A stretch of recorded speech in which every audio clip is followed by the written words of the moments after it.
All right, so from this to this shares details about our guest's journey from not only shedding weight, but making lifestyle changes in her eating habits. And with me now is the author of From This to This, Pastor Sharron Thompson. And if you look at the front of the book, you will understand the reason for the name, because the front says from this, and it has 174 to this, 125. So she's talking about shedding some weight there. That's what that means. Good morning, Pastor. Good Welcome morning. to Smile. How are you? Thank you. I'm great. Yeah. I'm so great this morning. Thank you for having me. The front page or the front cover kind of tell me why why you gave it the name, and then it says the journey to health. Yes. Tell me about the genesis. Why you wanted to do this? All right, great. It started a friend of mine that I'm familiar with. Her mom had, she was a great teacher. She had degenerative disease. So she was getting Alzheimer's and really going down. And I figured out that based on the struggles she was having, I went home one evening, I said, what can I start eating? Let me look at some of the stuff that I can eat so that it helps me maintain brain power. And from there, I went on to just adjusting my lifestyle.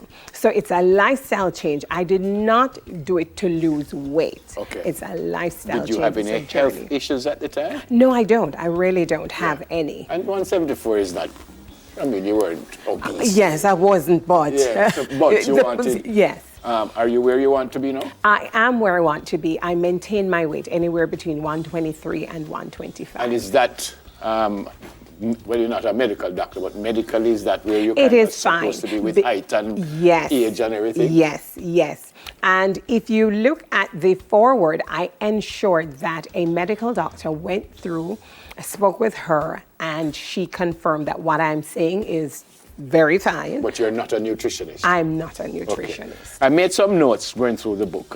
Very early in the book, you mentioned intermittent fasting. And yes. I know what both words mean, but explain.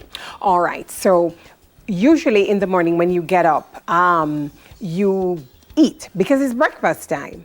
But the body isn't quite ready, because what happens, intermittent fasting is where the body gets to repair your cells. That's basically what happens when you're sleeping at night. So when I get up in the mornings, I don't eat because it's breakfast time. I eat when I'm hungry. So my first meal may be about 9:30, 10 o'clock. But in the mornings, I do have my teas, my lemon tea, my turmeric tea, ginger, that kind of thing, my garlic tea. Yeah. And then by 9:30, 10, I'm having my first meal, which is breakfast. And then later on in the day, probably about 1:32, I'll be having lunch. I think everyone in the world grew up having tea. And well, I think even probably yes. before coffee. But yes. You mentioned a couple of turmeric and stuff. Is the kind of tea you drink in the morning? Yes, it's the kind of tea. It makes a difference? Right, it makes a difference because the turmeric helps with any inflammatory issues you have in your body, along with the garlic and the ginger.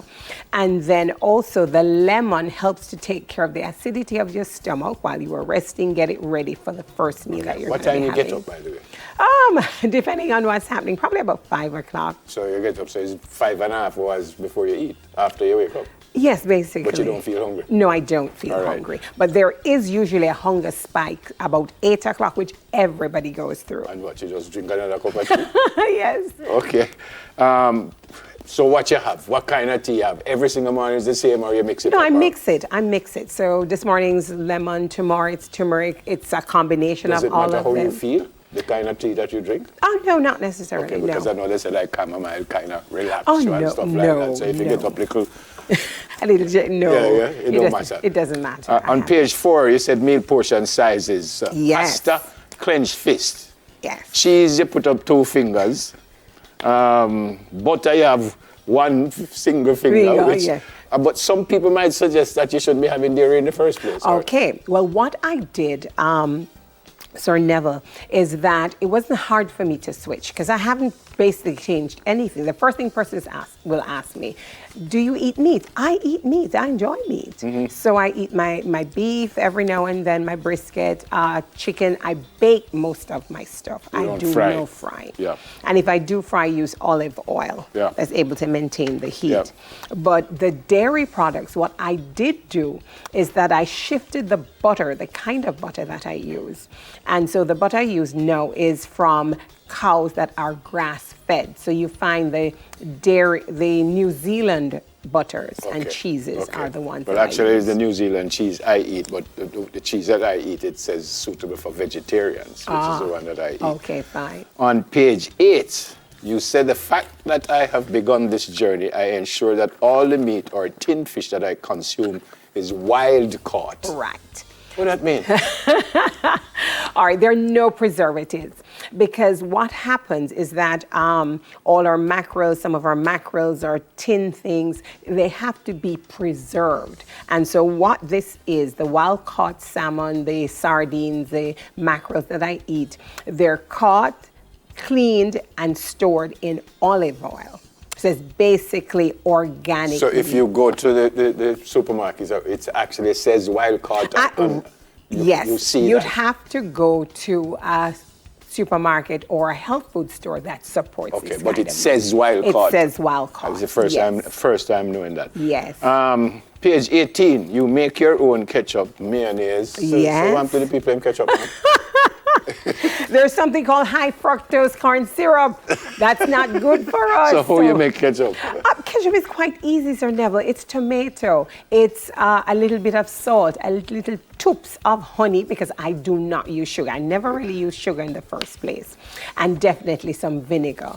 Put that together, get it boiling, and get it to the right mix that you want. If you want it thick, you boil it down. If you want it a little thin, then you keep it there. Go to page 19. 5 C's. Yes. Tell me about those. Consistency. Don't stop. Stick to it. To get healthy is great. The challenge is to remain healthy. A lot of persons start, and let me just say right here, it's not to lose weight. I didn't do it to lose weight. I did it to be healthy. When you are healthy, your body naturally sheds weight. So stick to it. It's going to be hard. Don't jump into it. Ease your way. So when you say you didn't do it to lose weight, but you lose about 50 pounds? Yes, I did, because I started eating healthy. So right here, that, they call it the love handle. It's not love. It's not love. It's not love, Sir Neville. It is all the fat on the organs, the livers. And so what happens when you start to shed the weight, you shed it there first. So you start to get your natural How long it took you to lose 50 pounds? I would say probably about 5 months. But I did it gradually. So you didn't go from... Right, no. Okay. Yes. Commitment. Commitment. My health is one of my greatest responsibilities, and I need to take care of me. I mean, the body is the temple of the Lord, and you want to make sure you're healthy. Consideration. Consideration, portion sizes. Because of this new eating habit, this new lifestyle change, your stomach is going to tell you when you're full. Yeah. So that large wok of food that you used to have earlier, once you start using the portion sizes, you just can't eat can't eat anymore. Combinations. Combinations. Don't limit yourself. Mix it up a bit. Yep. I mean, for my soups, there's something called, I have my 7-bean mix, and I use different beans, hominy, black bean, red peas, all of them. And I make if somebody's from Louisiana, they'll know what is called gumbo. Yeah. And I put all my meats in there, all my vegetables in there, and I make it. So everything, it's called happy pasta. Why? Because I use all the various colors of the vegetables along with the turmeric pasta, my meats, and get it going. So don't limit yourself. And the final one, communication. Communication. Know that I've begun. Tell persons. And that's basically what I'm doing. And finally, on page 20, you said rule number 8, have juices with clear colors. Yes. All right. You see, red is not a natural color. You'll have to tint your water to turn it to red.